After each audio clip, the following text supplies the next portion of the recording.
Hi friends, ಎಲ್ಲರಿಗೂ ನಮಸ್ಕಾರ. ರೇಖಾ ಅಡುಗೆಗೆ ಸ್ವಾಗತ. ನಾನು ಇವತ್ತು ಇಡ್ಲಿ ದೋಸೆಗೆ ಬೇಕಾಗಿರುವಂಥ 2 ವೆರೈಟಿ ಚಟ್ನಿ ಮಾಡೋಣ ಅಂದ್ಕೊಂಡಿದ್ದೀನಿ.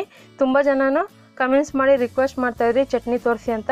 ಇದು ತುಂಬ ಸಿಂಪಲ್ಲು, ಅದರಲ್ಲೂ ಟೇಸ್ಟಿಯಾಗಿರುತ್ತೆ. ಇದು ಹೇಗೆ ಮಾಡೋದಕ್ಕೆ ಬೇಕಾಗುವ ಇಂಗ್ರೀಡಿಯೆಂಟ್ಸ್ ನೋಡೋಣ. ನೋಡಿ, ವೈಟ್ ಚಟ್ನಿಗೆ ಹುರ್ಗಡ್ಲೆ 1-2 ಟೇಬಲ್ ಸ್ಪೂನು, ಉದ್ದಿನಬೇಳೆ 1 ಟೇಬಲ್ ಸ್ಪೂನು, ರುಚಿಗೆ ತಕ್ಕಷ್ಟು ಉಪ್ಪು, ಒಂದು ಸ್ವಲ್ಪ ಹುಣಸೆಹಣ್ಣು ತೊಗೊಂಡಿದ್ದೀನಿ, ಖಾರಕ್ಕೆ ಹಸಿರು ಮೆಣಸಿನ್ಕಾಯಿ 4 ಮತ್ತು ತೆಂಗಿನಕಾಯಿ ತುರಿ 1-2 ಟೇಬಲ್ ಸ್ಪೂನ್ ತೊಗೊಂಡಿದ್ದೀನಿ. ಮತ್ತು ಒಗ್ಗರಣೆಗೆ ಕರಿಬೇವು ತೊಗೊಂಡಿದ್ದೀನಿ, 1-2 ಬ್ಯಾಡಗಿ ಮೆಣಸಿನ್ಕಾಯಿ ಕಟ್ ಮಾಡಿ ಇಟ್ಕೊಂಡಿದ್ದೀನಿ, 10 ಕಾಳು ಮೆಂತ್ಯ, 1/2 ಟೇಬಲ್ ಸ್ಪೂನ್ ಜೀರಿಗೆ, 1/2 ಟೇಬಲ್ ಸ್ಪೂನ್ ಸಾಸಿವೆ, ಉದ್ದಿನಬೇಳೆ ಕಡಲೆಬೇಳೆ 1 ಟೇಬಲ್ ಸ್ಪೂನ್ ಆಗೋಷ್ಟು ತೊಗೊಂಡಿದ್ದೀನಿ. ಈಗ ಗ್ರೀನ್ ಚಟ್ನಿಗೆ ಏನು ಬೇಕಂತ ನೋಡೋಣ. ನೋಡಿ, ಹಸಿಮೆಣ್ಸಿನ್ಕಾಯಿ 5 ತೊಗೊಂಡಿದ್ದೀನಿ ಚಿಕ್ಕದು, ಸ್ವಲ್ಪ ಶುಂಠಿ, 3 ಪೀಸ್ ಬೆಳ್ಳುಳ್ಳಿ, ಮತ್ತು ಸ್ವಲ್ಪ ಹುಣಸೆಹಣ್ಣು, 1 ಹಿಡಿ ಆಗೋಷ್ಟು ಕೊತ್ತಂಬರಿ, ಅದನ್ನು ತೊಳೆದಿಟ್ಕೊಂಡಿದ್ದೀನಿ. ಮತ್ತು 7-8 ಎಲೆ ಪುದೀನ ಸೊಪ್ಪು ತೊಗೊಂಡಿದ್ದೀನಿ, 1 ಟೇಬಲ್ ಸ್ಪೂನ್ ಆಗೋಷ್ಟು, ಹುರ್ಗಡ್ಲೆ 3 ಟೇಬಲ್ ಸ್ಪೂನು, ತೆಂಗಿನಕಾಯಿ ತುರಿ ಇದು 3 ಟೇಬಲ್ ಸ್ಪೂನು, ಫ್ರೆಶ್ ಆಗಿರೋ ತೆಂಗಿನಕಾಯಿ ತೊಗೊಳ್ಳಿ, ಮತ್ತು 3-4 ಟೇಬಲ್ ಸ್ಪೂನ್ ಎಣ್ಣೆ. ಈಗ ಹೇಗೆ ಮಾಡೋದಂತ ನೋಡೋಣ. ನೋಡಿ, ಒಂದು ಮಿಕ್ಸಿ ಜಾರ್ಗೆ ಪುದೀನ, ಕೊತ್ತಂಬರಿ, ಹುಣಸೆಹಣ್ಣು, ಈ ಬೆಳ್ಳುಳ್ಳಿ, ಶುಂಠಿ, ಹಸಿಮೆಣ್ಸಿನ್ಕಾಯಿ ಎಲ್ಲ ಹಾಕ್ತಾಯಿದ್ದೀನಿ. ನಿಮಗೆ ಚಿಕ್ಕ ಮೆಣಸಿನ್ಕಾಯಿ ಸಿಕ್ಕಿಲ್ಲ ಅಂದರೆ ಮನೇಲಿ ದೊಡ್ಡದೇ ಮಾಮೂಲಿ ಯಾವುದಿರುತ್ತೆ ಮೆಣಸಿನ್ಕಾಯಿ ಅದೇ ಹಾಕ್ಕೊಳ್ಳಿ. ದೊಡ್ಡ ಮೆಣಸಿನ್ಕಾಯಲ್ಲಿ ಖಾರ ಅಷ್ಟೊಂದಿರಲ್ಲ, ಚಿಕ್ಕದಲ್ಲಿ ಖಾರ ಇರುತ್ತೆ. ಮತ್ತು ಇದಕ್ಕೊಂದು ಸ್ವಲ್ಪ ನೀರು ಮತ್ತು ರುಚಿಗೆ ತಕ್ಕಷ್ಟು ಉಪ್ಪು ಹಾಕ್ಕೊಂಡು ಇದನ್ನು ರುಬ್ಕೊಳ್ಳೋಣ. ಈ ಚಟ್ನಿ ಗ್ರೀನಾಗಿ ಬರುತ್ತೆ.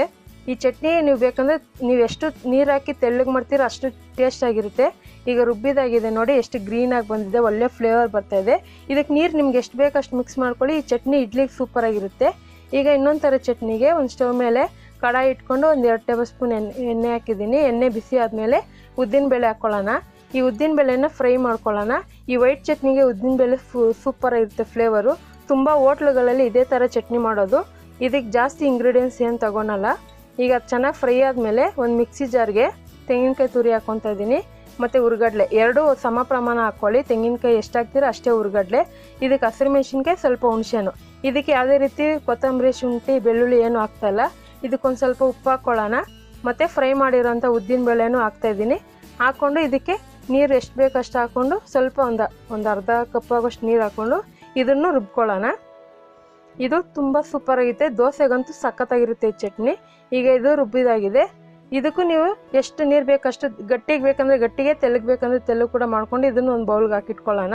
ನೋಡಿ, 2 ಚಟ್ನಿ ನಾನು ಒಂದು ಬೌಲ್ಗೆ ಹಾಕಿಟ್ಕೊಂಡಿದ್ದೀನಿ. ಈಗ 2 ಸೂಪರಾಗಿ ಕಾಣ್ತಾ ಇದೆ. ಇದಕ್ಕೆ ಫೈನಲ್ ಟಚ್ ಒಗ್ಗರಣೆ ಕೊಟ್ಬಿಡೋಣ. ಈಗ ಒಂದು ಸ್ಟವ್ ಮೇಲೆ ಅದೇ ಕಡಾಯಿಗೆ 1-2 ಟೇಬಲ್ ಸ್ಪೂನ್ ಎಣ್ಣೆ ಹಾಕ್ಕೊತಾ ಇದ್ದೀನಿ. ಎಣ್ಣೆ ಬಿಸಿ ಆದಮೇಲೆ ಇದಕ್ಕೆ ಸಾಸಿವೆ, ಜೀರಿಗೆ, ಮತ್ತು ಉದ್ದಿನಬೇಳೆ, ಕಡಲೆಬೇಳೆ, ಮೆಂತ್ಯಕಾಳು ಅದೆಲ್ಲ ಹಾಕ್ತಾಯಿದ್ದೀನಿ. ಮೆಂತ್ಯಕಾಳು ಹಾಕಿಲ್ಲ ಅಂದ್ರೂ ಪರವಾಗಿಲ್ಲ, ಹಾಕಿದ್ರೆ ಚೆನ್ನಾಗಿರುತ್ತೆ. ಮತ್ತು ಹಿಂಗು ಕೂಡ ಹಾಕೋಬೋದು, ಹಿಂಗಿಲ್ಲ ಅಂದರೆ ಪರವಾಗಿಲ್ಲ, ಏನೂ ಆಗಲ್ಲ. ಈಗ ಸ್ಟವ್ ಆಫ್ ಮಾಡಿದ್ಮೇಲೆ ಮೆಣಸಿನ್ಕಾಯಿ, ಕರಿಬೇವು ಸೊಪ್ಪು ಹಾಕ್ತಾಯಿದ್ದೀನಿ.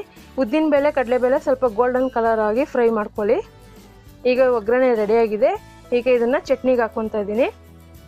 ನೋಡಿ, 2ಕ್ಕೂ ಒಟ್ಟಿಗೆ ನಾನು ಒಗ್ಗರಣೆ ಹಾಕ್ಕೊಂಡಿದ್ದೀನಿ.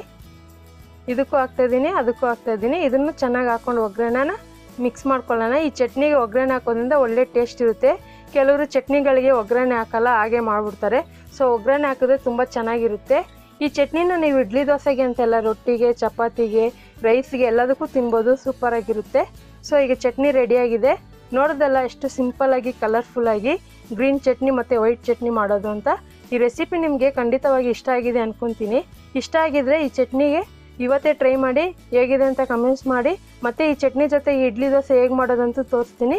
ಇದೇ ರೀತಿ ಈಸಿ ರೆಸಿಪಿಗೋಸ್ಕರ ರೇಖಾ ಅಡುಗೆ ಚಾನಲ್ನ ಸಬ್ಸ್ಕ್ರೈಬ್ ಮಾಡಿ, ಶೇರ್ ಮಾಡಿ, ಲೈಕ್ ಮಾಡಿ. ಎಲ್ಲರಿಗೂ ಧನ್ಯವಾದಗಳು.